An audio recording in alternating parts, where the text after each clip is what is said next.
جنگ جو ہوئی ہے کربلا میں، مارکہ کربلا جو ہوا ہے، یہ یزید اور امام حسین کے درمیان نہیں تھا، بلکہ حسینیت اور یزیدیت کے درمیان تھا۔ یعنی یہ شخصی لڑائی نہیں تھی، بلکہ نظریات کا تصادم تھا۔ اگر شخصی لڑائی ہوتی تو یزید جیت گیا تھا، بطور شخص حضرت امام حسین شہید کر دیے گئے اور یزید جو ہے وہ تخت و تاج پہ متمکن رہا۔ تو اگر یہ شخصی لڑائی قرار دیں تو یزید جیت گیا اور امام حسین ہار گئے، یہ شخصی اگر لڑائی قرار دیں۔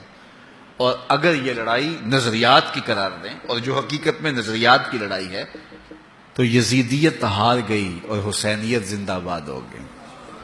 یزیدیت کا جنازہ نکل گیا۔ وہ تخت و تاج جس کے لیے یزید نے اتنا کچھ کیا تھا، اس کے اپنے بیٹے نے اس پہ تخت پہ تھوکا۔ یزید کا بیٹا معاویہ بن یزید جب تخت نشین ہوا ہے تو وہ گھر سے باہر 6 ماہ نہیں نکلا، اس کا جنازہ ہی نکلا۔ تو لوگوں نے کہا آئیے نا تخت پہ بیٹھیے، کہا میں اس تخت پہ نہیں بیٹھنا چاہتا جس سے آل پیغمبر کے خون کی بو آ رہی ہے، میں نہیں اس تخت پہ بیٹھنا چاہتا۔ اور پھر اس کا تخت سمٹ گیا، اس کا نام مٹ گیا، کلنج کے مرض سے تڑپتا ہوا مرا اور انتہائی ذلت کی موت مرا، رسوا ہو گیا، اس کا نام بھی باقی نہیں ہے۔ میں گزشتہ برس کربلا میں حاضر ہوا تو حضرت امام حسین کا چمکتا ہوا روضہ نور دیکھا۔ وہ لمحے بڑے دردناک تھے جب ہم کربلا میں پہنچے اور رات کا موقع تھا، تو ہمارے ڈرائیور نے کہا کہ یہ نہر فرات ہے، وہ نہر فرات جو چمکتی رہی اور جس کی لہریں اچھلتی رہیں، اور کربلا کا یہ مقدس قافلہ پیاسا رہا۔ تو عجیب قلب کے اندر کیفیات کا ایک جہان تھا۔ یہ تو امام حسین کا روضہ ہے نا، لیکن یزید کا نشان نہیں ملا۔ میں نے تاریخ کی کتب میں ڈھونڈا کہ یزید کی قبر کہاں ہے، تو مجھے تاریخ نے بتایا مزبلہ دمشق، دمشق کے اندر کوئی جگہ ہے جہاں لوگ کوڑا پھینکتے ہیں، تو اس کوڑے کے نیچے کہیں یزید کی قبر ہے۔ نشان بھی نہیں ہے کہاں ہے، لیکن اتنا پتا ہے اس روڑی کے نیچے یزید کی قبر ہے۔ یزید کی قبر مزبلہ دمشق میں، اور امام حسین کا قبضہ آج بھی کربلا پہ۔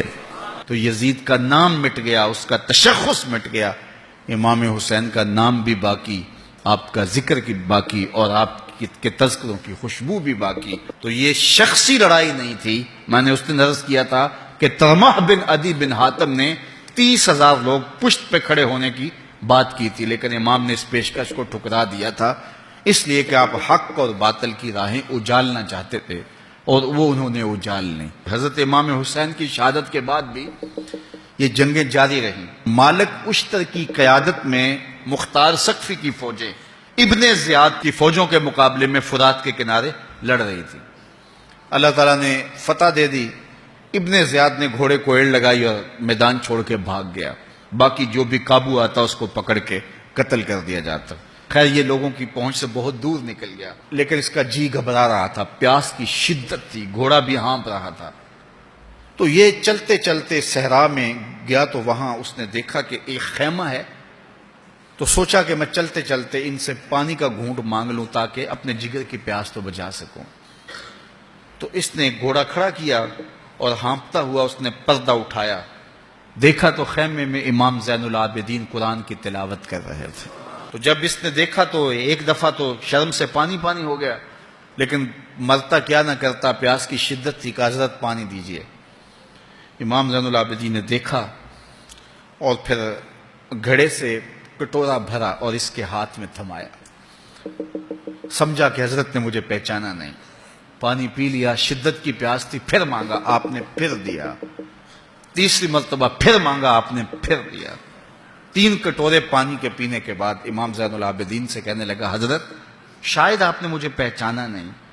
امام زین العابدین ابھی تک ضبط کیے بیٹھے تھے، آنکھوں سے موٹے موٹے آنسو نکلے۔ کھا بدبخت، تجھے نہیں جانتا جس نے میرا خاندان اجاڑ دیا، 6 ماہ کے بچے بھی نہ چھوڑے، جس نے مخدرات کو اونٹوں پہ بٹھایا، کیا تجھے نہیں جانتا جس نے خاندان نبوت اجاڑ دیا؟ تو کہا حضرت اگر جانتے ہیں تو میرے ساتھ یہ سلوک کیا کیا؟ کہا ایک دن ہم مہمان بن کے تمہارے گھر آئے تھے، جو تم نے کیا وہ تمہارے خاندان کی ریت تھی، آج مہمان بن کے ہمارے دروازے پہ تم کھڑے ہو، جو ہم کر رہے ہیں ہمارے خاندان کی ریت پر۔ تو یہ شخصی لڑائی نہیں تھی، یہ نظریات کا تصادم تھا۔